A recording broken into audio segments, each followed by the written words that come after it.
نبض شناسی کے حوالے سے عموماً ہم دیکھتے ہیں کہ معروف ہیں یہ جملے کہ جو حکیم نبض شناس نہیں ہے وہ خاندانی حکیم نہیں ہے اور اس کو کچھ نہیں پتہ۔ تو نبض شناسی کے بارے میں میڈیکل ڈپارٹمنٹ میں یہ کہا جاتا ہے کہ اس کے ذریعے سے بس دل کی دھڑکن کا پتہ چلتا ہے، یعنی کہ زیادہ سے زیادہ ہم نے یہ سن رکھا ہے، لیکن اس کو جو چیک کرنے کے انداز ہیں وہ بھی بیان کیے جاتے ہیں کہ آپ نے کہاں پہ ہاتھ رکھنا ہے اور درمیان والی انگلی کہاں ہو، پہلی انگلی شہادت کی کہاں ہو۔ تو یہ جو چیزیں بیان کی جاتی ہیں یہ بھی ایک اپنا روب دبدبہ باقاعدہ دکھانے کے لیے ہوتا ہے یا حقیقت ہے کہ آپ نے نبض کس طرح چیک کرنی ہے اور اس سے ہمیں باقاعدہ پتہ چلے گا کہ کتنے جو ہیں وہ مزاج ہیں اور بندے کا مزاج کون سا ہے، یعنی نبض شناسی کے ذریعے سے مزاج کا پتہ چلتا ہے۔ جیسے آپ نے بات کی تشخیص کے حوالے سے، جی تو ہمارے الحمدللہ ایسے طبیب موجود بھی ہیں اور گزر بھی چکے ہیں۔ کچھ عرصہ پیچھے جائیں تو بہت بڑے بڑے طبیب ایسے بھی تھے جو صرف نبض چیک کر کے یہ بتا دیتے تھے کہ آپ نے کل کیا کھایا تھا اور آج کیا کھا کے آئے ہیں۔ نبض شناسی جو ہے اتنا کچھ بتا دیتی ہے، اتنا بڑا فن نہیں ہے۔ ہاں، لیکن نبض شناسی کے ساتھ ساتھ ہم جو تشخیص پڑھتے ہیں کہ جب پیشنٹ چل کے آتا ہے ہم اس کی آنکھیں بھی دیکھتے ہیں، ناک، کان، اس کے چلنے کا سٹائل، اس کا لمس بھی چیک کرتے ہیں، ہاتھ لگانے میں جسم گرم ہے، سرد ہے، خشک ہے، تر ہے، تو یہ ساری چیزیں تشخیص میں معاونت کرتی ہیں۔ بعض اوقات تو ہم سوالات بھی کرتے ہیں کہ آپ کہاں پہ پیدا ہوئے، کہاں پہ پڑھے، کہاں پہ رہے، کتنے بہن بھائی ہیں، وہ یہ جتنا آپ ڈیٹیل میں جائیں گے اتنی ہی اچھی آپ کی تشخیص ہو جائے گی۔ لیکن چونکہ معروف طریقہ ایک ہے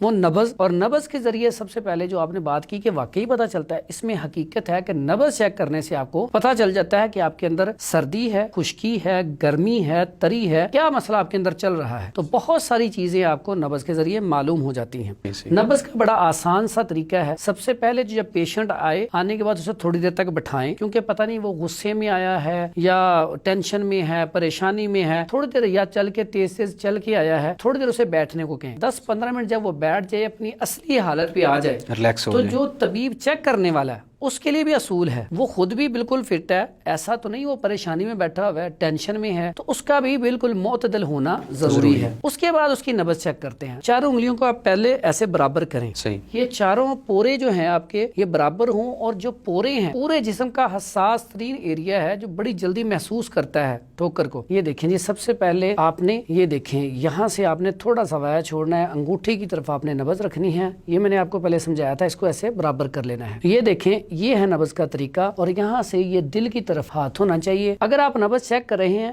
تو آپ نے ہاتھ ایسے رکھا ہے، آہستہ سے نبض کے اندر ٹھوکر ہے اور اوپر ہی نبض چل رہی ہے تو یہ عضلاتی نبض کہلائے گی۔ اگر آپ نے تھوڑا سا دبایا تو پھر نبض چل رہی ہے تو یہ غدی نبض ہوگی۔ اگر آپ نے اور دبایا پھر نبض چلتی ہے تو یہ اعصابی ہوگی۔ یہ میں نے آپ کو مفرد نبض بتائی ہے۔ اس کے بعد اب ہم آپ کو بتاتے ہیں مرکب نبض، یعنی کہ پہلے آپ کو صرف سنگل نبض بتائی ہے، اب آگے اس کی 3 کی 6 ہو جائیں گی نبضیں۔ اب یہاں پہ ہم ہاتھ رکھتے ہیں، اگر جو نبض ہے پہلی انگلی یہاں پہ ہاتھ رکھا اور اوپر ہی پہلی انگلی پہ نبض چل رہی ہے تو یہ نبض ہوگی اعصابی عضلاتی، یعنی کہ سرد خشک۔ اگر نبض 2 انگلیوں کے اوپر چل رہی ہے، یہ دوسری انگلی جو ہے اس کے اوپر ٹھوکر ٹھک ٹھک یعنی کہ ٹھوکر محسوس ہوتی ہے اور اوپر ہی نبض چلتی ہے تو یہ ہوگی عضلاتی اعصابی، اس کو خشک سرد نبض کہا جاتا ہے۔ اگر ہم اسی طرح اوپر ہی ہاتھ رکھا ہوا ہے تو یہ نبض 3 انگلیوں پہ جا کے چلتی ہے اور باریک تنی ہوئی رسی کی طرح نبض چل رہی ہے تو یہ عضلاتی غدی نبض ہے۔ اس کا مقصد ہے پہلے خشکی اور ساتھ گرمی اٹیچ ہو چکی ہے، اور اس کے بعد اگر نبض چلی جاتی ہے چاروں پوروں کے نیچے محسوس ہوتی ہے اور خصوصاً آخری پورے پہ، تو یہ نبض تھوڑا سا دبا کے محسوس ہوتی ہے، بالکل اوپر نہیں، درمیان میں ہلکا سا آپ نے دبایا پھر محسوس ہوئی، یہ غدی عضلاتی نبض ہے، یعنی کہ